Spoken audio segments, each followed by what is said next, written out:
बिस्मिल्लाहिर्रहमानिर्रहीम। आज मैं जो टॉपिक पढ़ा रही हूँ वो है गॉसेस लॉ का। ये एक लॉ है और यहाँ से हम पूरा टाइटल्स का देख सकते हैं। Gauss's law of electric flux, यानी कि ये एक ऐसी लॉ है जो कि हमें इलेक्ट्रिक फ्लक्स के बारे में इंफॉर्मेशन दे रही है। जिस तरीके से हम कूलम्स लॉ पढ़ते हैं ना, कूलम्स लॉ, तो हमारे जहन में फ़ौरन आ जाता है कि अच्छा भाई, कूलम्स लॉ से तो हमें इलेक्ट्रोस्टैटिक फोर्स के बारे में इंफॉर्मेशन मिलती है कि दो पॉइंट चार्जेस के दरमियान किस तरीके से हम इलेक्ट्रोस्टैटिक इंटरेक्शन जो है वो निकाल सकते हैं, फोर्स निकाल सकते हैं।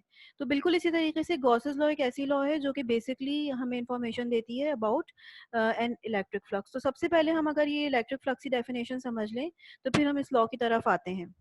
सबसे पहली जो डेफिनेशन देखें यहाँ पर मैंने लिखी हुई है इलेक्ट्रिक फ्लक्स की डेफिनेशन। मैं शुरू करती हूँ। यहाँ देखिए मैंने क्या लिखा हुआ है कि we define the region around any charge as the electric field but we don't know what is actually there. यानी कि हमें जो है ना ये बात मालूम है कि अगर किसी जगह पे कोई चार्ज रखा हुआ है तो उसके इर्द गिर्द रीजन में उसका कुछ ना कुछ असर पड़ता है, और अगर उस रीजन के अंदर मैं कोई दूसरा टेस्ट चार्ज लेकर आऊं तो फिर वो दूसरा टेस्ट चार्ज इलेक्ट्रोस्टैटिक फोर्स महसूस करेगा, अट्रैक्शन या रिपल्जन। तो इसका मतलब क्या हुआ कि हमारे पास इस रीजन में कुछ है जिसको हम क्या कह रहे हैं, इलेक्ट्रिक फील्ड। हमें नजर नहीं आ रहा कि ये क्या है, बस हम उसको इलेक्ट्रोस्टैटिक फील्ड कहते हैं। तो अब ये हमें जब चूंकि नजर ही नहीं आ रही इलेक्ट्रिक फील्ड क्या है, तो हम जो है वो उसको समझना चाह रहे हैं आप कि बेसिकली ये क्या चीज होती है जो कि इस रीजन के अंदर होती है। तो उस हवाले से हमें जो है वो हेल्प किया फेराडे ने, उस हवाले से हमें हेल्प किया गॉस ने। तो सबसे पहले मैं जो है आपको बताती हूँ फेराडे एक्सपेरिमेंट से हमें क्या इन्फॉर्मेशन मिली। उसने क्या किया फेराडे ने कि यहाँ पर एक स्फेयर लिया, लेट सपोज कोई, उसको चार्ज कर दिया, उसके ऊपर प्लस चार्ज उसको कर दिया है, देखिए इनर सरफेस है। और इसके ऊपर जो है ना उन्होंने क्या किया कि एक और शेल रखा, स्फेरिकल शेल, ये जो कि न्यूट्रल था इनिशियली। और ये न्यूट्रल देखें लिखा हुआ है कि ये इनिशियली न्यूट्रल था, लेकिन जब उन्होंने बाय सम मींस इसको चार्ज कर दिया, तो चार्ज करने की वजह से इन्होंने देखा कि ये वाला जो कि न्यूट्रल हमने रखा हुआ था शेल, इसके ऊपर भी चार्ज आ गया है। अगर ये पॉजिटिव था तो ये माइनस चार्ज आ गया है इसके ऊपर।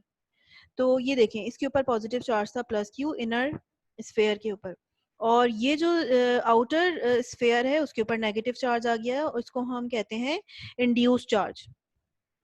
तो ये जो इंड्यूस चार्ज है, ये देखा गया कि ये बिल्कुल बराबर निकला किसके, इनिशियल चार्ज के। हालांकि ये दोनों आपस में एक दूसरे को टच भी नहीं कर रहे हैं।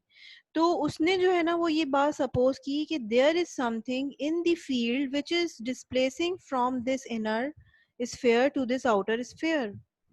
तो फेराडे ने जो है ना ये कंक्लूजन दिया कि कोई चीज ऐसी है जो कि इनर स्पेस से ट्रेवल करती हुई आउटर स्पेस की तरफ जा रही है, फील्ड है, उसका असर इस जगह पे पाया जाता है। चाहे हम यहाँ पर डाइलेक्ट्रिक रखें चाहे हम ना रखें, इंड्यूस चार्ज हमेशा हर सूरत में फेराडे ने पता किया कि वो इनिशियल चार्ज के बराबर निकला। तो उसने ये जो है ना आइडिया दिया कि कोई चीज जो है ना डिस्प्लेस हो रही है, समथिंग इज डिस्प्लेस्ड, और वो जो है जो भी डिस्प्लेस हो रही है वो प्रोपोर्शनल है टोटल चार्ज के क्यू के, यानी कि जितना चार्ज यहाँ पर होता है उतनी ही कोई चीज यहाँ पर डिस्प्लेस होती है, और वहां पर एक चार्ज और मजीद इंड्यूस हो जाता है, ठीक है, उतनी ही अमाउंट का। तो सब गॉस ने जो है ना सपोज कर लिया कि अच्छा ठीक है, कोई चीज डिस्प्लेस हो रही है तो एक जगह से दूसरी जगह डिस्प्लेसमेंट वेक्टर को हम किस तरीके से शो करते हैं, लाइन की तरह हम शो करते हैं। तो इसने अज्यूम कर लिया कि हमें अभी नजर तो नहीं आ रहा है कि क्या चीज डिस्प्लेस हो रही है, लेकिन हम अज्यूम कर लेते हैं कि पॉजिटिव चार्जेस और नेगेटिव चार्जेस से कोई चीज निकल रही है लाइंस की फॉर्म में, हम उसको शो कर सकते हैं जो चीज भी डिस्प्लेस हो रही है। तो जैसे अब पॉजिटिव चार्जेस हैं उससे हम अज्यूम कर लेते हैं कि जो चीज़ डिस्प्लेस हो रही है वो बाहर की तरफ डिस्प्लेस हो रही है, और इसको हम कहते हैं कि आउटवर्ड डायरेक्शन होता है, इसको लाइंस ऑफ फोर्सेस बाहर की तरफ निकलती हैं। और अगर कहीं नेगेटिव चार्ज होगा तो नेगेटिव चार्ज के अंदर जो चीज़ भी डिस्प्लेस हो रही है वो अंदर की तरफ आ रही है, और उसका एरो जो होता है वो इन्वर्ट होता है। तो ये जो है ना गॉस ने हमें बताया, ये किस बारे में उसने बताया हमें, ये हमें इलेक्ट्रिक लाइंस ऑफ फोर्सेस के बारे में हमें इंफॉर्मेशन दी। ठीक है, ये सारी की सारी, अच्छा यहाँ पे मैंने लिखा हुआ भी है, ये लाइंस ऑफ फोर्सेस के बारे में हमें इंफॉर्मेशन मिल रही है, और ये लाइंस ऑफ फोर्सेस की प्रॉपर्टीज उसने बता दी कि ये क्या प्रॉपर्टीज होती हैं, कि वो पॉजिटिव चार्ज से इमर्ज होती हैं और नेगेटिव चार्ज के अंदर जाती हैं। ठीक है, उसके अलावा और क्या क्या प्रॉपर्टीज होती हैं, ये आपस में एक दूसरे को कभी भी टच क्रॉस नहीं करते, never cross each other. Okay, lines of forces कभी भी एक दूसरे को क्रॉस नहीं करेंगे। यहाँ पर हम देख सकते हैं कि जैसे एक प्लस चार्ज है और एक माइनस चार्ज है, तो लाइंस ऑफ फोर्सेस ये निकली और इधर आ गई। ऐसा नहीं हुआ, अगर मैं इसको बनाऊं, ऐसा नहीं हुआ कि एक प्लस चार्ज है एक माइनस चार्ज है तो यहाँ से लाइंस ऑफ फोर्स निकले, एक इधर जा रही है, एक लाइंस ऑफ फोर्स निकली वो इधर जा रही है, क्रॉस करती हुई इसको इधर आ जाए, नहीं ऐसा नहीं होता। नो, उसने रूल डिफाइन कर दिए कि लाइंस ऑफ फोर्सेस एक दूसरे को क्रॉस नहीं करते हैं। अगर एक पॉजिटिव और एक नेगेटिव चार्ज होगा तो electric lines of forces plus से निकलेंगे, माइनस तक चली जाएंगी, और अगर सिंगल कहीं एक पॉइंट चार्ज पड़ा होगा तो उससे जो लाइंस ऑफ फोर्सेस निकलेंगी वो पॉइंट चार्ज से होते हुए इनफाइनाइट पोजीशन तक जाती रहेंगी, एक्सटेंड होती रहेंगी मैथमेटिकली। तो ये कुछ प्रॉपर्टीज थी जो उसने हमें बताई, किसके बारे में, इलेक्ट्रिक लाइंस ऑफ फोर्सेस के बारे में। तो अब उसने जो है ना इनको कहा कि अच्छा यही लाइंस ऑफ फोर्सेस, हम कहते हैं कि कोई चीज़ डिस्प्लेस हो रही है एक जगह से दूसरी जगह, उसको हम रिप्रेजेंट कर सकते हैं लाइंस ऑफ फोर्सेस की फॉर्म में। और ये जो लाइंस हैं जो कि चार्ज के गिर्द मौजूद हैं, number of lines, total number of lines जो कि किसी एक पॉजिटिव चार्ज के गिर्द मौजूद हैं, उसको हम क्या कहते हैं, इलेक्ट्रिक फ्लक्स। ओके, तो now we came to know कि इलेक्ट्रिक फ्लक्स क्या होता है। इलेक्ट्रिक फ्लक्स होता है lines of force which are emerging और converging from a point charge. ठीक है, और ये हमने क्यों एज्यूम किया, फेराडे ने हमें बताया कि कोई चीज़ डिस्प्लेस हो रही है यकीनन एक जगह से दूसरी जगह पर, और उस डिस्प्लेसमेंट वेक्टर को हम लाइंस की सूरत में रिप्रेजेंट कर सकते हैं। ये जो है एरो में भी है। ठीक है, लेकिन ये जो बेसिकली है हमारे पास, ये है टोटल नंबर ऑफ लाइंस की तादाद जस्ट। तो electric flux basically is a scalar quantity, it is a scalar quantity, क्योंकि हमें उनकी तादाद से मतलब होता है। अगर किसी जगह पर प्लस चार्ज है तो जितनी ज़्यादा लाइंस ऑफ फोर्सेस होंगी, हम कहेंगे कि इलेक्ट्रिक फील्ड इंटेंसिटी जो है ना वो उतनी ज़्यादा है, क्योंकि नंबर ऑफ लाइन ज़्यादा हैं। अगर किसी जगह पे चार्जेस की तादाद हम बहुत ज़्यादा बढ़ा दें तो ये लाइंस ऑफ फोर्सेस बहुत ज़्यादा एक दूसरे के क्लोज क्लोज हो जाएंगी और ये तादाद बढ़ जाएगी। तो electric field is basically directly proportional to the number of lines of forces. एक जगह आपको याद होगा कि मैंने आप लोगों को बताया था कि इलेक्ट्रिक लाइंस ऑफ फोर्सेस को हम वेक्टर फॉर्म में रिप्रेजेंट करते हैं इस एरो के जरिए। तो ये एरो जो होता है ये वेक्टर रिप्रेजेंटेशन कहलाती है, इलेक्ट्रिक फील्ड की वेक्टर रिप्रेजेंटेशन। कि इलेक्ट्रिक फील्ड का मैग्नीट्यूड अभी ज्यादा है क्योंकि हम चार्ज के करीब खड़े हुए हैं, फिर आहिस्ता आहिस्ता मैग्नीट्यूड उसका डिक्रीज हो रहा है, ये this is the vector representation. Now अब हमें पता चल गया कि what is electric lines of forces. तो ये इसको ड्रॉ करना इतना आसान नहीं होता, तो हम जो है वो सिंपल स्ट्रेट लाइंस अगर ड्रॉ करें इस तरह से तो वो ज़्यादा आसान होता है बनाना, रिप्रेजेंट करना। तो हमने ये वाली रिप्रेजेंटेशन जो है वो चूज़ कर ली। कहीं भी पॉजिटिव चार्ज अगर आप देखेंगे तो इस दो तरह की डायग्राम्स आपको नज़र आएंगी। अगर ये गैप है दो लाइंस के दरमियान, मैग्नीट्यूड डिक्रीज हो रहा है, तो यहाँ से हमें पता चल रहा है कि इलेक्ट्रिक फील्ड की स्ट्रेंथ डिक्रीज हो रही है। यहाँ से हमें पता चल रहा है कैसे, कि इलेक्ट्रिक फील्ड की तादाद इधर वन, ये बहुत क्लोज क्लोज हैं, डेंसिटी जो है वो इनकी बहुत ज़्यादा है इस रीजन के अंदर। हम देख सकते हैं कि ये छोटा स्फेयर है, उसमें ये जो लाइंस ऑफ फोर्सेस हैं ये करीब करीब हैं, इनकी डेंसिटी ज़्यादा है, तो यकीनन इलेक्ट्रिक फील्ड की स्ट्रेंथ ज़्यादा होगी। अगर मैं ऊपर वाला स्फेयर ले लूँ, ऊपर वाले स्फेयर में क्या होगा कि ऊपर वाले स्फेयर के अंदर जो ये लाइंस ऑफ फोर्सेस हैं ये दूर दूर हो गई। जब दूर दूर हो गई तो हम ये बात कहेंगे कि अच्छा भाई यहाँ पर इलेक्ट्रिक फील्ड की स्ट्रेंथ जो है वो कम होगी। यहाँ पर वेक्टर रिप्रेजेंटेशन से हमें इलेक्ट्रिक फील्ड की स्ट्रेंथ का अंदाजा होता है, और यहाँ पर हमें डेंसिटी ऑफ लाइन से vector field, electric field intensity की स्ट्रेंथ, इलेक्ट्रिक फील्ड की स्ट्रेंथ का अंदाजा होता है। अच्छा, अब हमें ये डेफिनेशन पता चल गई कि what is electric flux. Electric flux is nothing but the lines of forces, total number of lines of forces. तो हम उसको मैथमेटिकली किस तरीके से डिटरमाइन कर सकते हैं ये हम देखना चाहते हैं। तो मैं अभी नेक्स्ट स्लाइड की तरफ आ गई हूँ। यहाँ पर मैंने जनरल डेफिनेशन लिखी है फ्लक्स की, इसको देखते हैं। फ्लक्स को मैंने आपको बताया कि फ्लक्स क्या चीज़ है, एक scalar quantity, it is just a number, कि कितनी नंबर हैं, कितनी लाइंस हैं। तो मैं इसको लिखना चाहती हूँ वेक्टर फॉर्म में, तो वेक्टर फॉर्म में लिखना चाहती हूँ किसी भी स्केलर क्वांटिटी को, तो डेफिनेटली मुझे क्या करना पड़ेगा, दो चीज़ों का मुझे डॉट प्रोडक्ट लेना पड़ेगा जो कि वेक्टर्स हों। ओके, तो ये बात तो तय है कि मैं अगर उसको वेक्टर फॉर्म में लिखना चाहूंगी तो मैं दो चीज़ों का वेक्टर का डॉट प्रोडक्ट मुझे लेना होगा। हम फ्लक्स को इस वजह से हम फ्लक्स को एक डेफिनेशन और देते हैं, वो क्या डेफिनेशन होती है कि नंबर ऑफ लाइंस, सॉरी मैं यहाँ पर लिख रही हूँ लेकिन मैंने इधर ऑलरेडी लिखा हुआ है, नीचे देख लेते हैं इसको। यहाँ पर ये इलेक्ट्रिक फ्लक्स की डेफिनेशन क्या हो गई, number of lines crossing any surface area, जिस सरफेस एरिया जो कि हमारा पॉइंट ऑफ इंटरेस्ट है, हमारा एरिया ऑफ इंटरेस्ट है, उस एरिया को क्रॉस करेंगी, तो उन नंबर ऑफ लाइंस को हम क्या कहेंगे, इलेक्ट्रिक फ्लक्स कहेंगे। इसकी डेफिनेशन और समझ लेते हैं, बस हमें नंबर ऑफ लाइंस चाहिए ना, नंबर ऑफ लाइंस कहाँ चाहिए, ये सवाल पैदा होता है। हमें पूरे स्फेयर में भी चाहिए हो सकती हैं, और अगर कहीं लाइंस ऑफ फोर्सेस बाहर की तरफ निकल रही हैं तो एक बहुत छोटे से एरिया में भी हमें चाहिए हो सकती हैं। तो जब हम ये कहते हैं कि इलेक्ट्रिक फ्लक्स जो है वो लाइंस ऑफ फोर्सेस को कहते हैं, तो हम ये सवाल करते हैं सेकेंडली, अच्छा कि लाइंस ऑफ फोर्सेस कहाँ से गुजर रही हैं, किस जगह से गुजर रही हैं, तो हम इसकी प्रॉपर डेफिनेशन जब देते हैं तो हम ये कहते हैं कि वो लाइंस ऑफ फोर्सेस किसी भी एक एरिया से गुजर रही हैं। ठीक है, तो इसकी प्रॉपर डेफिनेशन में हमें एक चीज पता चल गई कि there should be some parameter which should be which is in area, और एरिया जो है वो एक स्केलर क्वांटिटी नहीं है, एक वेक्टर क्वांटिटी है, तो ये हमें पता चल गया। अब यहाँ पर हम क्या लगाएंगे, यहाँ पर भी एक हमें वेक्टर क्वांटिटी चाहिए, लेकिन कोई ऐसी क्वांटिटी होनी चाहिए कि डायमेंशंस जो हैं वो हमारे मैच कर जाएं। तो डायमेंशंस कैसे मैच करेंगे, कि यहाँ पर जो क्वांटिटी होनी चाहिए वो क्या होनी चाहिए, number of lines per unit area होना चाहिए, ताकि ये एरिया और ये एरिया जो है वो कैंसिल आउट हो जाए और नंबर ऑफ लाइंस हमारे पास आ जाए। ठीक है ना, तो डायमेंशनली इसका मतलब ये हुआ कि ये जो number of lines per unit area है, ये क्या चीज है, ये बेसिकली डेंसिटी है। डेंसिटी क्या चीज हो गई, डेंसिटी हो गई number of lines per unit area, और इसको हम कैपिटल डी से रिप्रेजेंट करते हैं। ये एक वेक्टर क्वांटिटी है, ये डेंसिटी है।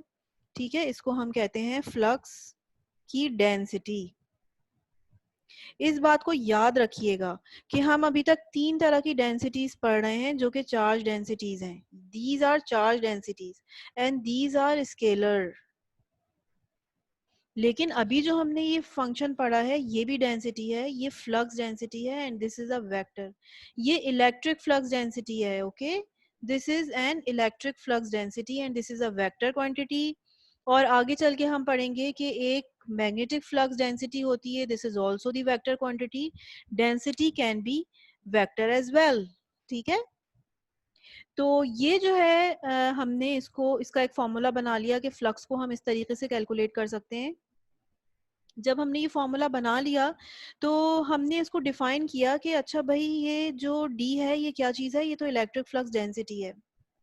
तो अब ये इलेक्ट्रिक फ्लक्स डेंसिटी क्या होती है, number of lines per unit area. Okay, तो ये जो number of lines per unit area है, इसका फॉर्मूला मैंने यहाँ पर लिख दिया है कि ये जो डी बराबर होता है वो एप्सिलॉन नॉट ई के बराबर होता है। ये किस तरीके से लिखा, ये हमने एनालिसिस करके लिखा।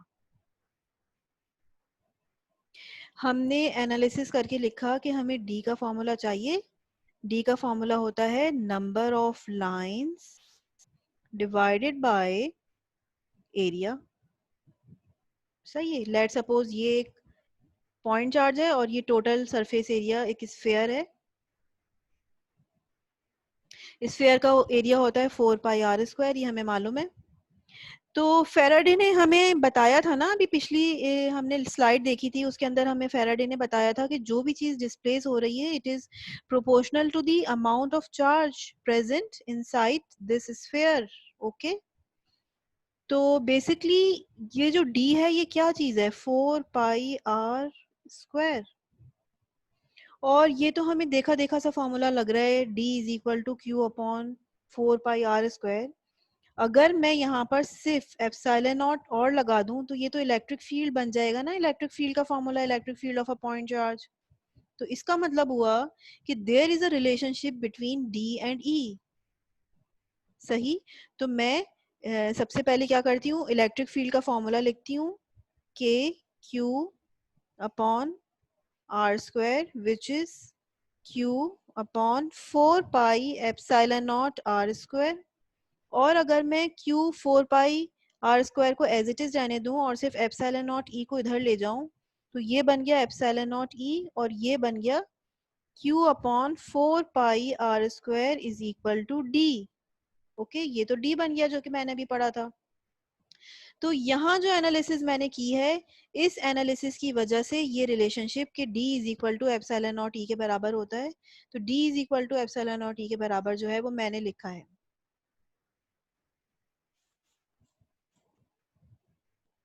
ठीक है, यहाँ पर मैंने d को एप्सिलॉन नॉट ई के बराबर लिखा है। गो के ये पॉइंट चार्ज के लिए इक्वेशन मैंने यहाँ पर ड्राइव की है, लेकिन बाद में ये बात ऑब्जर्व की गई कि हर तरह की चार्ज डिस्ट्रीब्यूशन में ये रिलेशनशिप जो है वो वैलिड होगा, इसको हम यूज कर सकते हैं आगे चल के भी।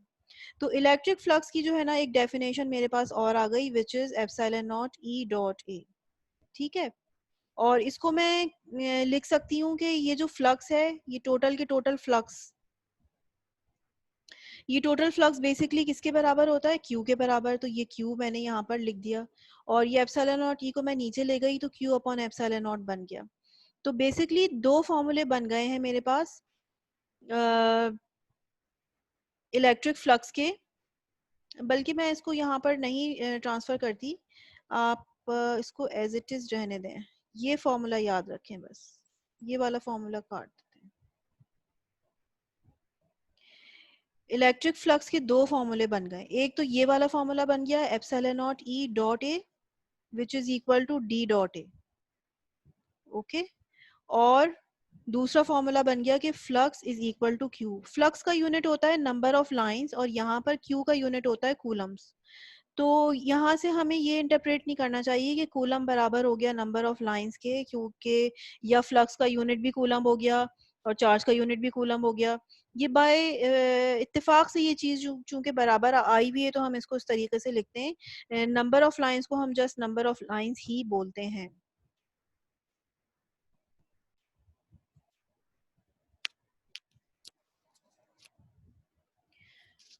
अच्छा, अब मैं आगे चलती हूँ। यहाँ से जो है ना वो हमें इलेक्ट्रिक फ्लक्स डेंसिटी की डेफिनेशन जो है वो क्लियर हो गई है, which is what phi is equal to D dot A. और एक फ्लक्स की डेफिनेशन मैथमेटिकली हमें पता चल गई है कि flux is equal to Q. ये दो चीजें जो है वो हमें पता चल गई।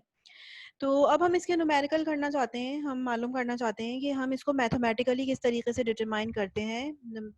तो एक यहाँ पर मैंने न्यूमेरिकल लिखा है, इसको देख लेते हैं। A cube 1.4 meter edges is oriented as shown in the region of uniform electric field. एक इलेक्ट्रिक फील्ड आपको गिवन है और उसमें इन्होंने कहा है कि एक पूरा के पूरा होल क्यूब जो है ना वो उसके अंदर पड़ा हुआ है, और हमें इलेक्ट्रिक फ्लक्स फाइंड आउट करना है थ्रू द राइट फेस। ये वाला जो फेस है, this face is the right face. ये वाला फेस राइट फेस है, और हम इलेक्ट्रिक फ्लक्स फाइंड आउट करना चाहते हैं कि यहाँ पर क्या है। तो ये जो क्यूब होता है, क्यूब के बारे में इसकी इंफॉर्मेशन मैंने लिखी है कि लेंथ और ब्रेथ और हाइट यानी तीनों साइड जो हैं वो उसकी बराबर होती हैं। तो अगर उसका एक एज 1.4 है तो तीनों एजेस जो हैं वो उसके किसके बराबर होंगे, 1.4 मीटर के। बहुत बड़ा क्यूब है ये, देखें 1.4 मीटर। और एरिया अगर मैं निकालूं इस राइट फेस का एरिया, तो इसका डायरेक्शन क्या होगा, इसका एरिया का जो डायरेक्शन हम लेते हैं परपेंडिकुलर टू दी प्लेन लेते हैं, और इसका जो डायरेक्शन होगा वो वाई एक्सिस पे होगा। ठीक है, दिस इज वाई एक्सिस, तो this is J, this is J. तो अब इसकी जो मैग्नीट्यूड होगा एरिया का वो कितना हो जाएगा, 1.4 का होल स्क्वायर, और डायरेक्शन इसकी हो जाएगी वाई एक्सिस के ऊपर, इसकी डायरेक्शन होगी जे, और ये वाली साइड भी इसकी 1.4 है, ये वाली साइड भी इसकी 1.4 है। Now what we want to do, we want to determine the electric flux. Electric flux का फॉर्मूला क्या होता है, epsilon not E dot A तो अब हमें E गिवन है, E की वैल्यू क्या गिवन है, ये गिवन है, E is equal to -3i + 4k। सही है, तो E is equal to -3i + 4k लिखा हमने, इलेक्ट्रिक फील्ड डॉट ए कितना है 1.4 का whole square in the direction of J according to our axis. अब मुझे क्या करना पड़ेगा कि इन दोनों का डॉट प्रोडक्ट लेना पड़ेगा। मुझे ये बात मालूम है कि this is J and this is I and this is K। तो इलेक्ट्रिक फ्लक्स जो है वो मेरा नेट जो है वो क्या निकलेगा, 0। Phi is equal to 0। ये जो कैलकुलेशन है ये गलत हो गई है क्योंकि मैंने इसको पहले देखा नहीं था, ओवरलुक कर दिया था, J था। यहाँ पर मुझे नजर आ रहा है कि if the electric field is given as -3i + 4k और मेरा जो एरिया है वो 1.4 J की डायरेक्शन में है, तो मेरा जो नेट फ्लक्स हो जाएगा वो क्या हो जाएगा, 0, क्योंकि कोई डॉट प्रोडक्ट आ ही नहीं रहा। हाँ, अलबत्ता एक सेकंड केस देखते हैं जिसमें अगर मुझसे ये कहा होता कि इलेक्ट्रिक फील्ड -3i है प्लस J भी है, लेट सपोज प्लस 4k भी है, तो आप उसका इलेक्ट्रिक फ्लक्स निकालें। तो इलेक्ट्रिक फ्लक्स हम कैसे निकालते, एप्सिलॉन नॉट लिखते, E डॉट ए कर देते। और जब E डॉट ए करते तो मुझे ये बात मालूम है कि E मेरा जो है वो 3i + J + 4k है और A मेरा क्या है 1.4 J है। तो जब मैं डॉट प्रोडक्ट लेती तो मेरे पास क्या चीज़ आ जाती, सिर्फ 1.4 का होल स्क्वायर बच जाता, तो मेरे पास इलेक्ट्रिक फ्लक्स आ जाता ये। सही है, तो इलेक्ट्रिक फ्लक्स जो है बहुत सारी बुक्स के अंदर कि सिर्फ इस तरह से लिखा हुआ होता है कि electric flux is equal to E dot A, मगर this definition is not proper. Electric flux जो होता है ना वो बेसिकली होता है D डॉट ए। ये सिर्फ एक डेफिनेशन की हद तक या डॉट प्रोडक्ट की हद तक बच्चों को समझाने के लिए किया जाता है। तो लेट्स डू प्रॉपर थिंग कि फ्लक्स हम निकाल रहे हैं तो फ्लक्स बराबर है D डॉट ए के, और D क्या चीज़ होती है, D होता है एप्सिलॉन नॉट E ए। तो कहीं अगर आपको इलेक्ट्रिक फील्ड की वैल्यू गिवन है तो आप उसको एप्सिलॉन नॉट ई से ज़रूर मल्टीप्लाई करें ताकि आपके पास जो है वो क्या चीज़ आ जाए, फ्लक्स आ जाए। तो मैं जो है वो इसी तरीके से फ्लक्स निकलवाती हूँ, इलेक्ट्रिक फ्लक्स डेंसिटी से निकलवाती हूँ रेदर देन इलेक्ट्रिक फील्ड। अच्छा, तो अब अगर हम देखें कि हम फ्लक्स कैलकुलेट करना चाहते हैं तो हमने यहाँ पर एक न्यूमेरिकल देखा, इस न्यूमेरिकल के अंदर हमने फ्लक्स कैलकुलेट करना देखा। अगर कहीं इलेक्ट्रिक फील्ड वेक्टर फॉर्म में गिवन है और वेक्टर फॉर्म में ही एरिया गिवन है तो हम इलेक्ट्रिक फील्ड कैसे निकालेंगे, सॉरी फ्लक्स कैसे निकालेंगे, इलेक्ट्रिक फ्लक्स, तो वो हमने देख लिया। एक और प्रॉब्लम देखते हैं, यहाँ पर हम एक और तरीका देख रहे हैं कि हम इलेक्ट्रिक फ्लक्स किस तरीके से कैलकुलेट कर सकते हैं। यहाँ पर लिखा हुआ है कि N E square surface measures 3.2 millimetre, बहुत छोटा सा है, मिलीमीटर बहुत छोटा सा होता है, मिलीमीटर ईच साइड, यानी कि एक स्क्वायर सरफेस है, उसकी जो स्क्वायर है तो उसकी दोनों साइड्स बराबर हैं, which is 3.2 millimetre each. It is immersed in uniform electric field, और उसके अंदर इलेक्ट्रिक फील्ड भी जो है वो मौजूद है, और उसमें इलेक्ट्रिक फील्ड का मैग्नीट्यूड हमें गिवन है 1800। अब ये स्केलर फॉर्म में गिवन है, ये वेक्टर फॉर्म में गिवन नहीं है, आई जे के वेक्टर्स इसमें नहीं लगे हुए हैं।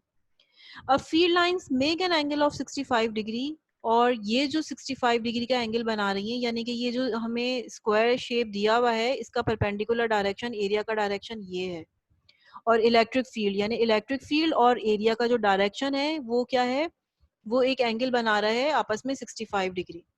Calculate electric flux through the surface, तो हमें इलेक्ट्रिक फ्लक्स कैलकुलेट करने के लिए कहा गया है सरफेस से, तो हम कर लेते हैं।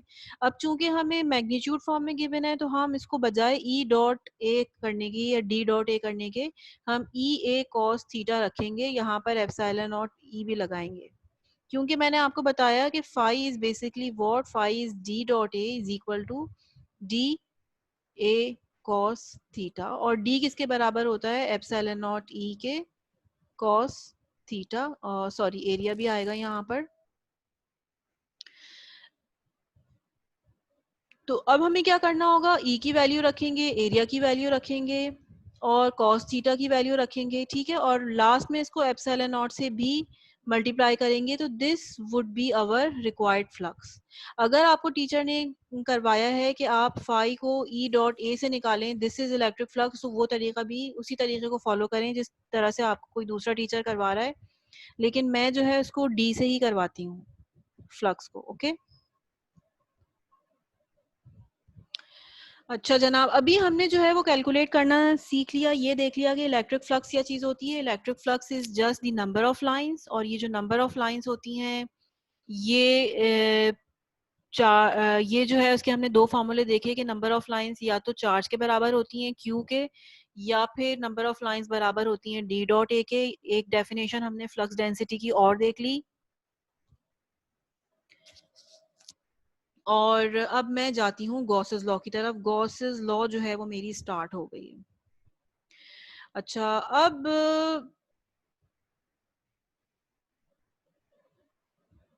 ऐसा तो नहीं होता ना हमेशा कि मुझे जो है ना वो एक सरफेस दे दिया जाएगा और मुझसे कहा जाएगा कि अच्छा ये इलेक्ट्रिक फील्ड है या ये फ्लक्स डेंसिटी है, तो इस एरिया के ऊपर जो है ना वो आप फ्लक्स मालूम करें।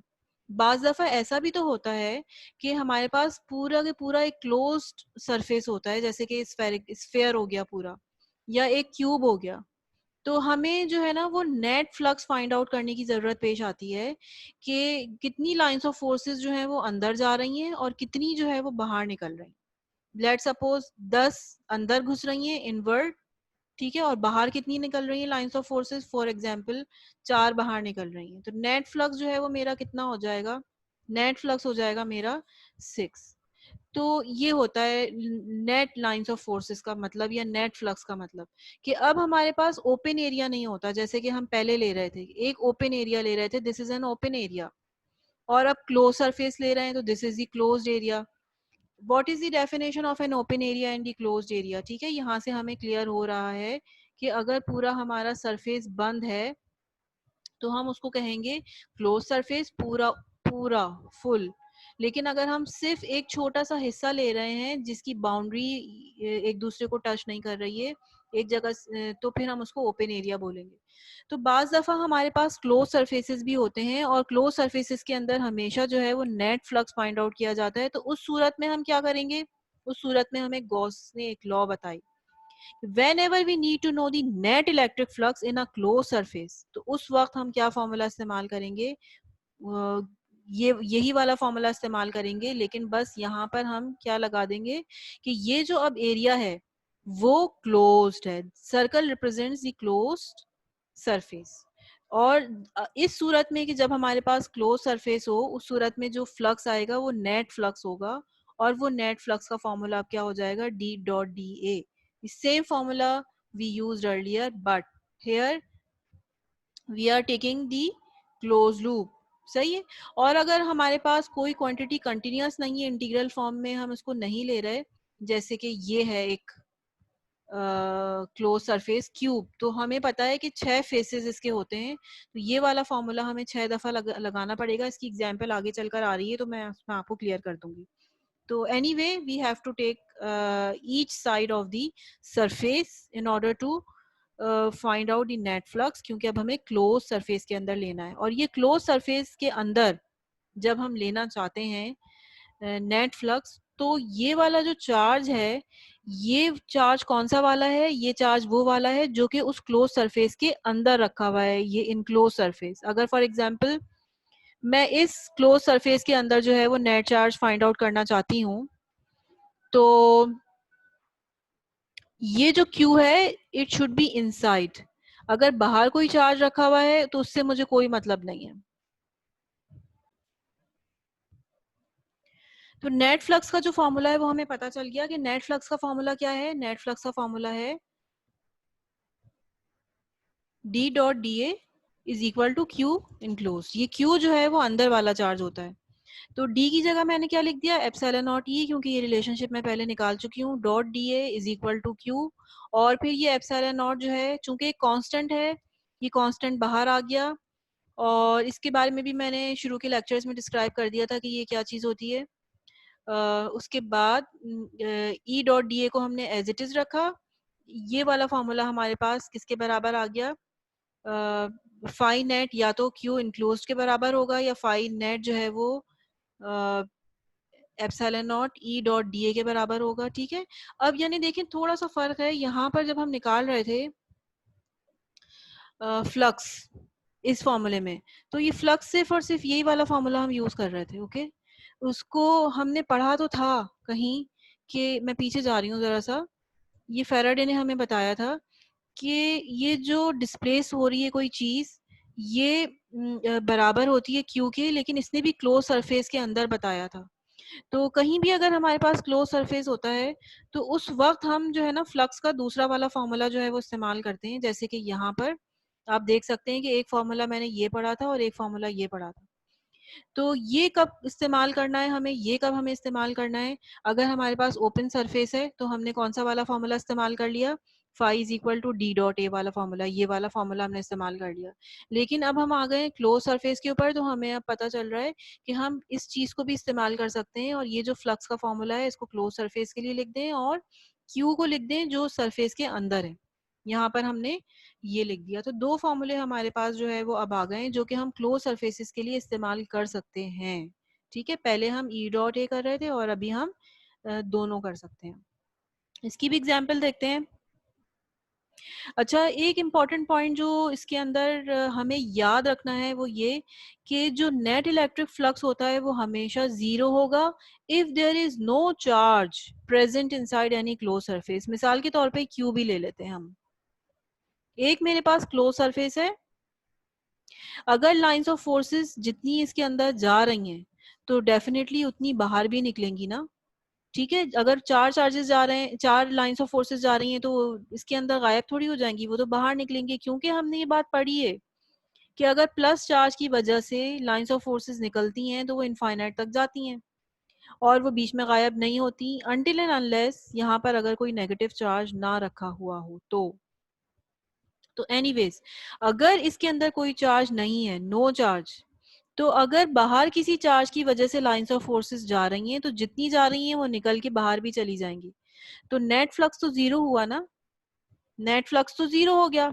तो इसका मतलब हुआ कि अगर कोई चार्ज नहीं रखा हुआ है क्लोज सरफेस के अंदर, हमेशा क्लोज सरफेस के अंदर हमेशा हमारा फ्लक्स जो होगा नेट फ्लक्स वो जीरो होगा।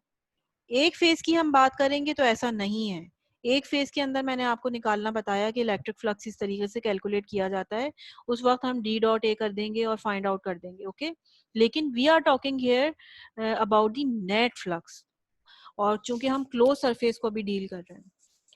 अच्छा, दूसरी बात जो हमें याद रखनी है कि ये जो लॉ है ये हमें इलेक्ट्रिक फ्लक्स को कैलकुलेट करना बताती है, इनफैक्ट नेट इलेक्ट्रिक फ्लक्स को कैलकुलेट करना बताती है कि क्लोज सरफेस के अंदर हम किस तरीके से net electric flux find out कर सकते हैं। तो net electric flux close surface के अंदर हम इस फॉर्मूले से भी मालूम कर सकते हैं, और नेट इलेक्ट्रिक फ्लक्स हम डिटरमाइन कर सकते हैं अगर हमें पता हो कि उस रीजन के अंदर जो है वो कितना चार्ज मौजूद है, टोटल चार्ज। अच्छा, अगर जो है वो यहाँ पर किसी भी सरफेस के अंदर कोई चार्ज रखा हुआ है,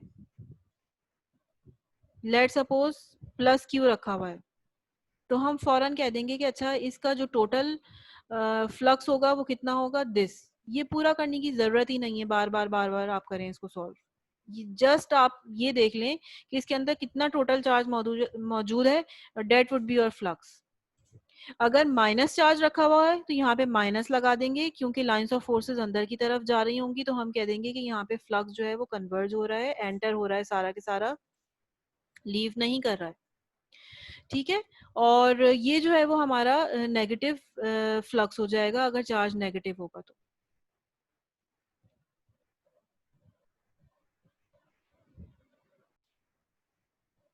अच्छा, एक चीज और जो कि मुझे बतानी थी वो ये कि इस लॉ के अंदर हमें ये आसानी होती हो गई है कि हमें सिर्फ और सिर्फ चार्ज देखना पड़ता है कि चार्ज कितना है। तो सरफेस जो है ना किसी भी तरह का हो, जैसे क्यूब बनाया है या मैंने यहाँ पर, अगर इस तरह का क्लोज सरफेस है जैसे पोटैटो की शेप हो गई, उसके अंदर भी वही चार्ज रखा हुआ है जो कि अभी क्यूब के अंदर रखा हुआ था ये, तो उसका भी फ्लक्स जो है प्लस क्यू ही होगा।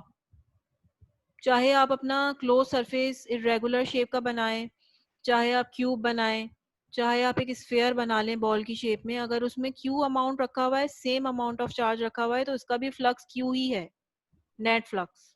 ओके, तो इससे हमें ये आसानी हो गई कि हम इरेगुलर सरफेसेस के ऊपर भी नेट फ्लक्स जो है ना वो चेक कर सकते हैं कि कितना है टोटल। तो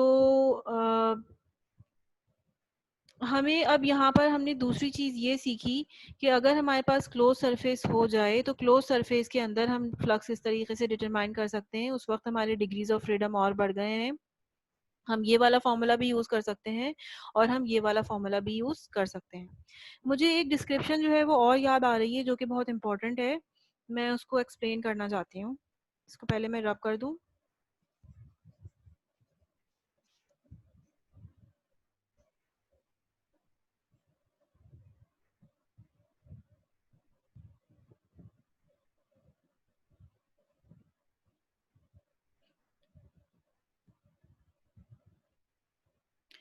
अच्छा जनाब,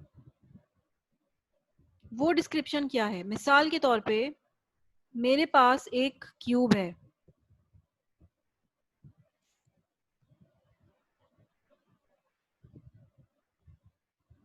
और मैंने एक चार्ज रखा हुआ है प्लस क्यू, स्मॉल क्यू।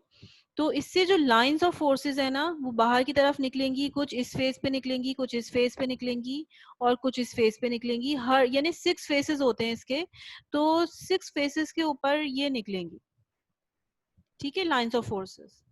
अगर तो ये चार्ज सेंटर में रखा हुआ है, लाइंस ऑफ फोर्सेस क्या होंगी? बाहर बराबर बराबर 6 फेस के ऊपर बराबर होंगी if charge is at centre position, centre position of the cube. तो हमसे अगर कहा जा रहा है कि आप गॉसेस लॉ की मदद से सिर्फ एक फेस के ऊपर मालूम करेंगे फ्लक्स कितना है, तो पहला तो सवाल हमारे जहन में फौरन आएगा कि गॉसेस लॉ तो हम अप्लाई करते हैं जब हमारे पास क्लोज सरफेस होता है, ओपन सरफेस के लिए तो हम अप्लाई ही नहीं करते। और हमसे ये कह रहे हैं कि आप ओपन सरफेस के ऊपर यानी कि सिर्फ एक फेस के ऊपर आप हमें बताएं।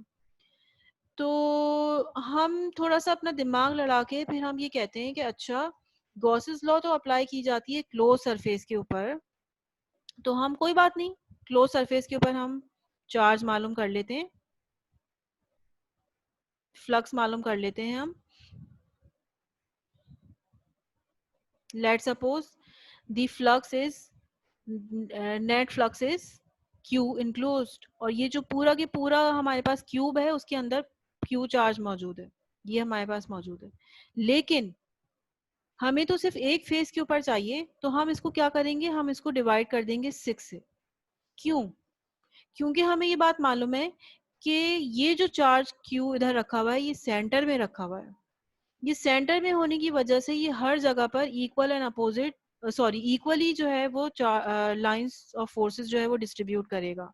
अगर ऐसी सिचुएशन होती कि ये क्यूब के सेंटर में चार्ज नहीं होता और वो यहाँ कहीं इस फेस के करीब रखा हुआ होता, सेम अमाउंट ऑफ चार्ज इस फेस के करीब होता, इससे दूर होता, तो क्या होता कि लाइंस ऑफ फोर्सेस जो है ना ज्यादातर यहाँ से निकलती बाहर, यहाँ से कम कम निकलते और फेसेस से। अगर आप टोटल मालूम करना चाहते हैं तो कोई फर्क नहीं पड़ेगा, क्योंकि पहले भी अगर let suppose 10 lines of forces निकल रही थी बाहर की तरफ, अभी भी 10 ही निकलेंगी। लेकिन फर्क ये है कि यहाँ पर जो सेंटर में चार्ज रखा हुआ था तो बराबर बराबर लाइंस ऑफ फोर्सेस निकल रही थी, लेकिन यहाँ पे क्या होगा कि जब चार्ज करीब रखा हुआ है एक फेस के, सेंटर में नहीं है हमारी बॉडी के, तो उस सूरत में लाइंस ऑफ फोर्सेस एक फेस के ऊपर ज्यादा होंगी और दूसरे फेसेस के ऊपर कम होंगी। तो जैसा मैंने आपको बताया कि गॉसेस लॉ जो है वो हम कब अप्लाई करते हैं? गॉसेस लॉ हम अप्लाई करते हैं क्लोज सरफेस के ऊपर, अगर हमें फ्लक्स, नेट फ्लक्स चाहिए हो तो उस वक्त हम अप्लाई करते हैं। लेकिन स्मार्टनेस के साथ हम गॉसेस लॉ को ओपन सरफेस के ऊपर इलेक्ट्रिक फ्लक्स फाइंड आउट करने के लिए भी इस्तेमाल कर सकते हैं, बशर्त ये कि जो क्लोज सरफेस हमारे पास है चार्ज उसके सेंटर में हो। ओके, एक क्वेश्चन मैंने देखा था बड़ा इंटरेस्टिंग सा, उसमें उन्होंने क्या किया, इसको मैं रब कर देती हूँ।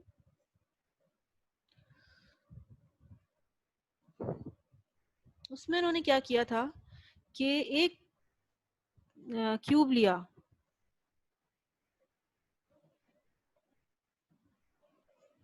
और कह दिया कि ये क्यूब है और चार्ज इधर रखा हुआ है कॉर्नर के पर। तो अब आप क्या करें कि आप इलेक्ट्रिक फ्लक्स फाइंड आउट करें इस फेस के ऊपर, और गॉसेस लॉ की मदद से करें।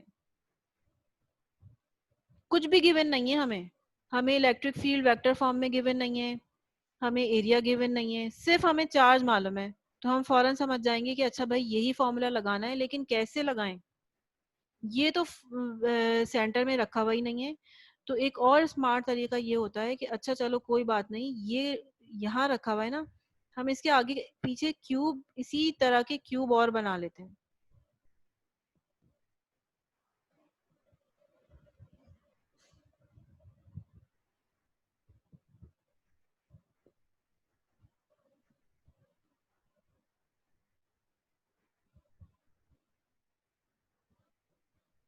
ठीक है, अब यहाँ पर मैं, आप देख सकते हैं कि मेरा चार्ज ये है, ये अभी इधर रखा हुआ है।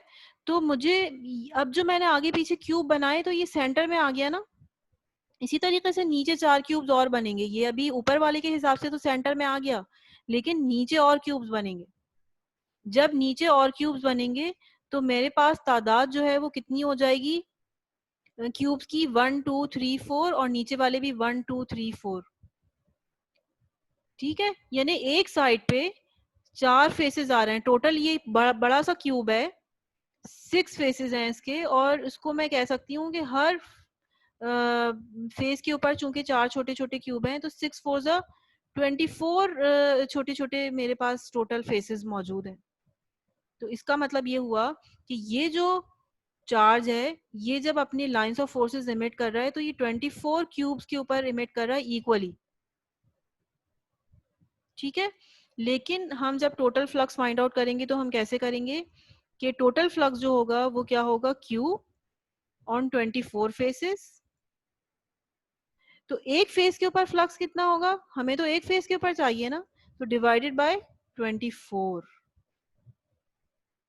Q इनक्लोज्ड डिवाइडेड बाय 24, ये मेरा फ्लक्स हो जाएगा। तो मुझे जो है ना वो एक चीज पता चल गई, क्या चीज पता चल गई कि गॉसेस लॉ मैं हमेशा क्लोज सरफेस पे नेट फ्लक्स फाइंड आउट करने के लिए इस्तेमाल करती हूँ। अगर ओपन सरफेस आ जाए तो भी मैं मालूम कर सकती हूँ, बशर्त ये कि सेंटर में चार्ज रखा हुआ हो। और अगर चार्ज सेंटर में नहीं रखा हुआ हो तो हम किसी ना किसी तरह करके डायग्राम को एक्सटेंड करके हम उस चार्ज को सेंटर पोजीशन में लेकर आ गए। उसके लिए हमने इलेक्ट्रिक फ्लक्स फाइंड आउट कर लिया क्लोज सरफेस में, और फिर हमने उसको यहाँ पर डिवाइड कर दिया। तो इस तरीके से भी हम गॉसेस लॉ को इस्तेमाल कर सकते हैं।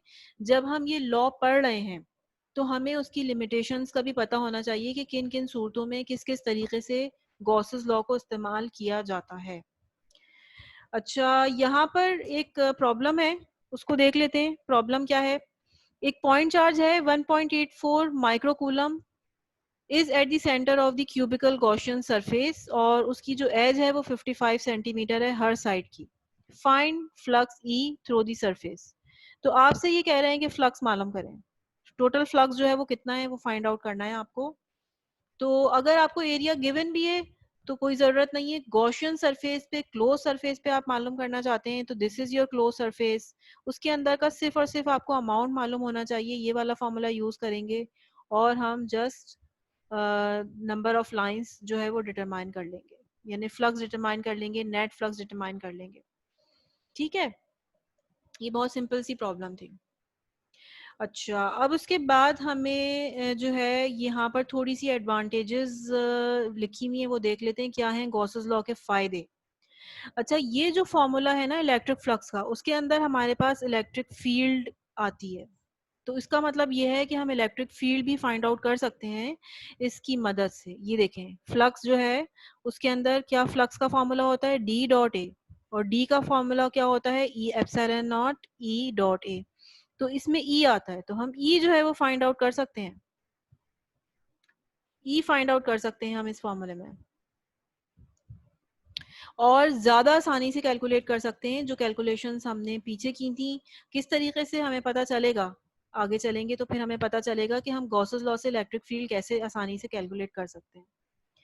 अच्छा, इजीली कर सकते हैं, यहाँ पे मैंने लफ्ज इस्तेमाल किया है, इजीली कर सकते हैं।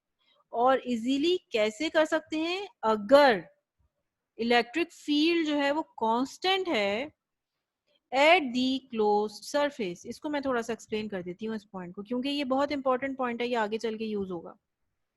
मैंने यहाँ पर लिखा था कि this is the dot product of electric field and area, यानी इलेक्ट्रिक फील्ड आपके सरफेस के साथ साथ, ये क्लोज सरफेस है ना, तो अगर मैं फॉर एग्जांपल मेरा स्फेरिकल क्लोज सरफेस है, तो ये पूरा एरिया हो गया ना मेरा close surface, this is my close surface. तो अब क्या होगा कि अगर इलेक्ट्रिक फील्ड इस पूरे यहाँ से लेके यहाँ तक, ये मेरी इलेक्ट्रिक फील्ड है, लेट्स सपोज पॉइंट चार्ज रखा हुआ है +Q, ये मेरा क्लोज सरफेस है जहाँ पे मैं इलेक्ट्रिक फील्ड फाइंड आउट करना चाहती हूँ।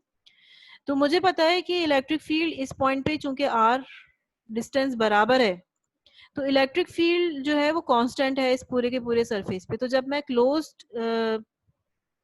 क्लोज सरफेस के ऊपर इंटीग्रल लूंगी, यानी मैं इधर जाती जा रही हूँ, जाती जा रही हूँ, जाती जा रही हूँ, हर जगह इलेक्ट्रिक फील्ड की मुझे वही वैल्यू मिल रही है, यानी इलेक्ट्रिक फील्ड कांस्टेंट है।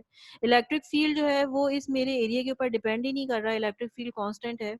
तो ये क्या होता है कि ये इस इंटीग्रल से बाहर आ जाता है, और मैं आसानी के साथ इस इंटीग्रल को सॉल्व करती हूँ और इलेक्ट्रिक फील्ड का फॉर्मूला लगा के इलेक्ट्रिक फील्ड जो है मैं फाइंड आउट कर लेती हूँ। अगर ऐसी सिचुएशन नहीं होती, एक आर्बिट्ररी शेप के अंदर चार्ज जो है ना वो मेरा डिस्ट्रीब्यूट होता, इरेगुलर चार्जेस रखे हुए हैं यहाँ पर, और मेरा ये स्फेयर है, इस स्फेयर पे मैं, ये क्लोज्ड सरफेस है, अब मैं इलेक्ट्रिक फील्ड फाइंड आउट करने की कोशिश करूंगी तो मुझे नजर आ रहा है कि इस जगह पे ज्यादा चार्जेस हैं, यहाँ पे इलेक्ट्रिक फील्ड की स्ट्रेंथ जो है वो ज्यादा है as compare to these points. तो अब जब मैं इस पूरे क्लोज्ड स्फेयर के ऊपर जाऊंगी, स्फेयर के ऊपर जाऊंगी, तो यहाँ पे मुझे इलेक्ट्रिक फील्ड ज्यादा मिलेगी, लेकिन अब मैं उसी जगह पर आ रही हूँ, यहाँ इलेक्ट्रिक फील्ड कम मिल रही है। तो इसका मतलब ये हुआ कि इंटीग्रल लेते वक्त ये इलेक्ट्रिक फील्ड वेरी कर रही है। जब जब डी चेंज हो रहा है, D a surface area change हो रहा है, तो उस वक्त इलेक्ट्रिक फील्ड चेंज हो रही है, तो मैं इसको इस इंटीग्रल से बाहर नहीं निकाल सकती, और फिर मुझे इलेक्ट्रिक फील्ड कैलकुलेट करने में मुश्किल होगी। तो इस गॉसेस लॉ का फायदा हमें ये पता चला कि गॉसेस लॉ की मदद से हम इलेक्ट्रिक फील्ड फाइंड आउट कर सकते हैं आसानी के साथ। आसानी के साथ उस वक्त कर सकते हैं जब इलेक्ट्रिक फील्ड कांस्टेंट हो किसी भी क्लोज सरफेस पे, क्योंकि हम Gauss's law apply close surface के ऊपर करते हैं। ओके, गॉसेस लॉ उसी वक्त अप्लाई होती है तो क्लोज सरफेस के ऊपर होती है, तो क्लोज सरफेस के ऊपर अगर हमारी इलेक्ट्रिक फील्ड कांस्टेंट है तो हम इलेक्ट्रिक फील्ड आसानी से फाइंड आउट कर सकते हैं। अच्छा, एक चीज ये भी कि अगर हम क्लोज सरफेस के अंदर इलेक्ट्रिक फील्ड फाइंड आउट करना चाह रहे हैं तो हमें गॉसेस लॉ सही से रिजल्ट नहीं बता सकता। किस सूरत में? जब उसके अंदर चार्जेस नहीं है। इसका क्या मतलब है? इसका मतलब ये है कि ये चार्ज पड़ा हुआ है बाहर, लाइंस ऑफ फोर्सेस, एक बॉल है, स्फेयर है, उसके अंदर घुसी और बाहर निकल गई। अब हम कह रहे हैं हमें नजर आ रही है कि इलेक्ट्रिक लाइंस ऑफ फोर्सेस मौजूद हैं इस स्फीयर के अंदर, लेकिन हम मालूम नहीं कर सकते। अगर हम इलेक्ट्रिक फील्ड का फॉर्मूला लगाएंगे गॉसेस लॉ का, तो गॉसेस लॉ का तो फॉर्मूला ये होता है ना, is equal to Q include, यहाँ पर तो कोई चार्ज नहीं है, ये चीज जीरो हो जाएगी। जब ये चीज जीरो होगी तो इलेक्ट्रिक फील्ड हमारी निकलेगी जीरो। गॉसेस लॉ हमें ये कहेगा कि इलेक्ट्रिक फील्ड जीरो है, लेकिन हमें तो नजर आ रहा है नहीं भाई इलेक्ट्रिक फील्ड है, क्योंकि चार्ज यहाँ पर पड़ा हुआ है। तो किस सूरत में हम इलेक्ट्रिक फील्ड फाइंड आउट कर सकते हैं? हम बातें तो बड़ी बड़ी कर रहे हैं कि अच्छा भाई गॉसेस लॉ से इलेक्ट्रिक फील्ड फाइंड आउट कर सकते हैं भाई बहुत आसानी से, ये तो बहुत अच्छा तरीका है, लेकिन हमें उसकी लिमिटेशन भी पता होनी चाहिए कि कब हम आसानी से मालूम नहीं कर सकते हैं। उस वक्त जब चार्ज बाहर की तरफ हो, किसी भी गॉसियन सरफेस के अंदर, क्लोज सरफेस के अंदर अगर चार्ज होगा तो अंदर वाले चार्ज की वजह से तो हम फील्ड फाइंड आउट कर सकते हैं, लेकिन बाहर वाले चार्ज की वजह से हम फील्ड फाइंड आउट नहीं कर सकते। तो इस चीज को हमें जहन में रखना होगा कि गॉसेस लॉ किस वक्त फेल हो जाती है इलेक्ट्रिक फील्ड फाइंड आउट करने के लिए। गॉसेस लॉ वैसे basically electric flux find out करने के लिए है, नेट फ्लक्स। नेट फ्लक्स हमेशा हमें सही पता चलता है, नेट फ्लक्स में हमें कोई मसला नहीं होता। अगर मैं नेट फ्लक्स फाइंड आउट करना चाह रही हूँ इस situation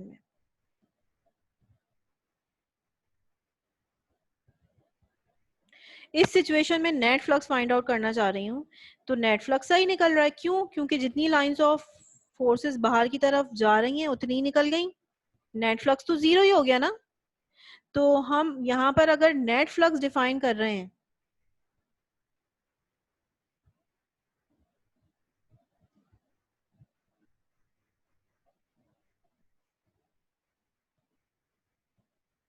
flux, net flux find out करना चाहते हैं, तो हम कहते हैं कि अच्छा भाई इसके अंदर कोई चार्ज नहीं है, कोई बात नहीं, नेट फ्लक्स जीरो है। बाहर से भी अगर लाइंस ऑफ फोर्सेस आ रही हैं तो जितनी आएंगी उतनी निकल जाएंगी, नेट फ्लक्स जीरो ही होगा। तो फ्लक्स तो हमें सही पता चल जाता है। लेकिन अगर हम इस कंडीशन में इलेक्ट्रिक फील्ड फाइंड आउट करने की कोशिश करेंगे तो हमारी इलेक्ट्रिक फील्ड हमेशा जीरो निकलेगी, जो कि सही नहीं है। इलेक्ट्रिक फील्ड तो है यहाँ पे मौजूद। तो हमें जो है वो इस चीज का ध्यान रखना होगा कि गॉसेस लॉ इलेक्ट्रिक फील्ड जब फाइंड आउट करके देती है हमेशा, तो हमेशा उस ये जो क्लोज सरफेस हम ले रहे होते हैं, उसके अंदर जो चार्जेस रखते हैं हम, उसकी वजह से इलेक्ट्रिक फील्ड जो प्रोड्यूस होती है सिर्फ उसकी हमें इंफॉर्मेशन देता है। बाहर अगर उस क्लोज सरफेस से बाहर अगर चार्जेस पड़े हुए हैं और उनकी वजह से लाइंस ऑफ फोर्सेस अंदर आ रही हैं, तो फिर वो इंफॉर्मेशन हमें नहीं मिलेगी। अच्छा, कुछ एप्लीकेशंस हैं कि हम इलेक्ट्रिक फील्ड किन किन कंडीशंस के अंदर मालूम कर सकते हैं। अगर कहीं हमारे पास लाइंस ऑफ चार्जेस हों या शीट ऑफ चार्जेस हों या स्फेरिकल चार्ज डिस्ट्रीब्यूशन हो, तो फिर हम इलेक्ट्रिक फील्ड फाइंड आउट कर सकते हैं with the help of Gauss's law. और इसको मैं नेक्स्ट लेक्चर के अंदर बताऊंगी कि किस तरीके से हम कैलकुलेट करते हैं। राइट नाउ हमने ये चीज़ लर्न की, थोड़ा सा समरी दे देती हूँ। राइट नाउ हमने ये लर्न किया कि गॉसेस लॉ जो है वो बेसिकली इलेक्ट्रिक फ्लक्स डिटरमाइन करने के लिए इस्तेमाल होती है। इलेक्ट्रिक फ्लक्स क्या होता है? इलेक्ट्रिक फ्लक्स जो है, फैराडे ने हमें बताया कि कहीं अगर कोई चार्ज मौजूद है तो उसका असर जो है वो इस रीजन से होता हुआ दूसरे बॉडी तक जरूर पहुंचता है। कोई चीज डिस्प्लेस होती है तो उस क्या चीज डिस्प्लेस हो रही है वो बराबर होती है, ठीक है, टोटल चार्ज क्यू के, जो कि हमने रखा हुआ है। और फिर गॉस ने हमें बताया कि ये जो चीज डिस्प्लेस हो रही है, समथिंग इज डिस्प्लेसिंग, उसको हम रिप्रेजेंट कर सकते हैं लाइन से, डिस्प्लेसमेंट लाइन से, और उसको हम इलेक्ट्रिक लाइंस ऑफ फोर्सेस कहते हैं। और ये जो लाइंस ऑफ फोर्सेस होती हैं उसकी कुछ प्रॉपर्टीज होती हैं, ये हमने पढ़ लिया। और इन्हीं लाइंस ऑफ फोर्सेस को हम इलेक्ट्रिक फ्लक्स कहते हैं। इसका unit just number of lines होता है। और इसको हम इलेक्ट्रिक फ्लक्स कहते हैं। उसको हम किस फॉर्मूले से कैलकुलेट करते हैं? डी डॉट ए के फॉर्मूले से। इसी फॉर्मूले से आप लोग भी करिए। और डी का जो रिलेशनशिप होता है, डी इलेक्ट्रिक फील्ड इंटेंसिटी के डायरेक्टली प्रोपोर्शनल है, एप्सिलॉन नॉट हम लगा देते हैं, ठीक है। और एक फार्मूला फैराडे ने हमें बता दिया था कि फ्लक्स बराबर होता है क्यू के। तो अब हम ये दोनों फार्मूले इस्तेमाल करना चाहते हैं कि दोनों फार्मूले से हम फ्लक्स कैसे कैलकुलेट कर सकते हैं। तो हमने यहाँ पर देखा कि अगर हमारे पास ओपन सरफेस है तो वेक्टर फॉर्म में भी हम फ्लक्स कैलकुलेट कर सकते हैं, और प्रोडक्ट डॉट प्रोडक्ट की फॉर्म में भी हम यानी कि कॉस थीटा अगर एंगल गिवन है, मैग्नीट्यूड्स गिवन है, तो तब भी हम इलेक्ट्रिक फ्लक्स कैलकुलेट कर सकते हैं।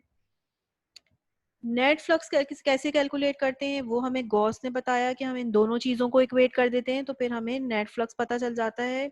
अब क्लोज सरफेस भी हमने देख लिया कि क्या होता है। क्लोज सरफेस अगर होगा तो गॉसेस लॉ हम अप्लाई करके किसी भी तरह का रेगुलर सरफेस हो, नेट फ्लक्स आराम से मालूम हो जाएगा। लेकिन अगर गॉसेस लॉ को आप अप्लाई करना चाह रहे हैं ओपन सरफेस के लिए तो जाहिर है आपको थोड़ा सा ध्यान रखना पड़ेगा, क्योंकि ये लॉ है ही क्लोज सरफेस के लिए, ओपन के लिए नहीं है। तो अगर हम ओपन के लिए अप्लाई कर रहे हैं तो ओपन के लिए हमें ये ध्यान रखना होगा कि हमारा जो चार्ज हो वो किसी भी क्लोज सरफेस के सेंटर में रखा हुआ हो और रेगुलर शेप का सरफेस हो। अगर चार्ज जो है वो सेंटर में नहीं है तो आप उसको सेंटर में बना लें, जैसे कि इस डायग्राम में नजर आ रहा है।